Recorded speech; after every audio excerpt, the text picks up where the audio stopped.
दोस्तों तितली देखने में बहुत ही सुंदर और मनमोहक लगती हैं। तितली जिसे देख ले तो उसे छूने का मन करता है। यह होती ही है इतनी सुंदर। परंतु क्या आपने कभी सोचा है कि तितली का जन्म कैसे होता है? तितली का जन्म किन किन चरणों में पूरा होता है? अगर आप नहीं जानते कि तितली का जन्म कैसे होता है तो यह वीडियो आपके लिए है।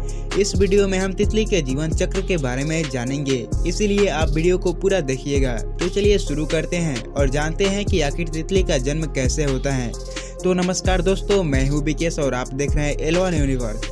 तितली का जीवन चक्र। दोस्तों वैसे तो तितली देखने में बहुत ही आकर्षक लगती हैं, लेकिन इसका जीवन चक्र भी बहुत अनोखा होता है जो 4 चरणों में पूरा होता है। इसका जीवन चक्र के पहला चरण अंडा के रूप में पूरा होता है और दूसरा लार्वा के रूप में तथा तीसरा प्यूपा के रूप में और चौथा वयस्क परावस्था के रूप में पूरा होता है।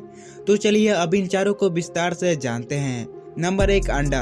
दोस्तों अंडा प्राइमरी अवस्था है। इस अवस्था में मादा तितली पेड़ के पत्तों पर अंडा देती हैं। मादा तितली एक बार में 200 से 300 तक अंडे देती हैं। अंडे का यह चरण आमतौर पर 3 से 7 दिनों तक रहता है, लेकिन यह अवधि काल विभिन्न प्रजातियों में भिन्न भिन्न हो सकता है।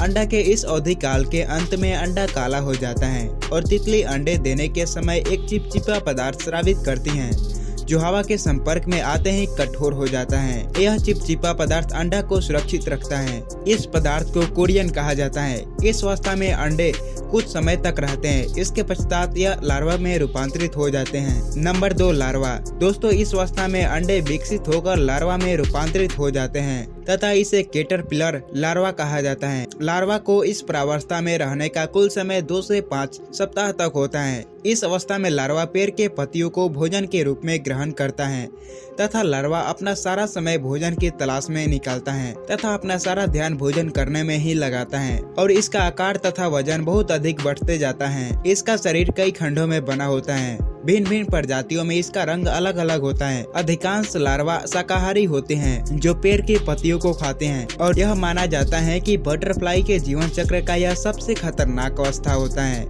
अधिकांश मृत्यु इसी अवस्था में होती है। इस अवस्था में कैटरपिलर लार्वा को मौसम संबंधित परिवर्तन, बीमारी, परजीवी तथा विभिन्न शिकारी जानवरों से खतरा होता है, जिससे इस अवस्था में लार्वा की मृत्यु दर बढ़ जाती है। Number 3, pupa. दोस्तों जब लार्वा पूरी तरह विकसित हो जाता है और खाना बंद कर देता है तब यह प्यूपा में रूपांतरित होने लगता है। प्यूपा को क्राइसिस भी कहा जाता है।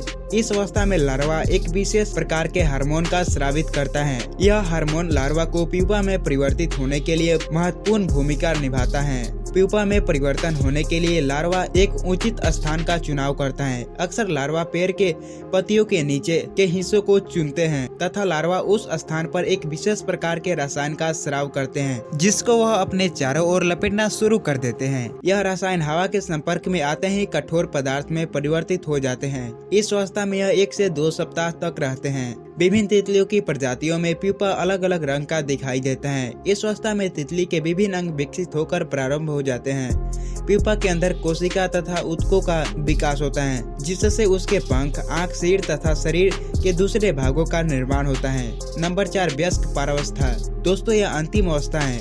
इस अवस्था में तितली पूरे तरीके से विकसित हो चुकी होती है, जिसे हम तितली के रूप में अच्छे से देख सकते हैं, जिसके रंग बिरंगे पंख तथा आंखें स्पष्ट रूप से दिखाई देती हैं।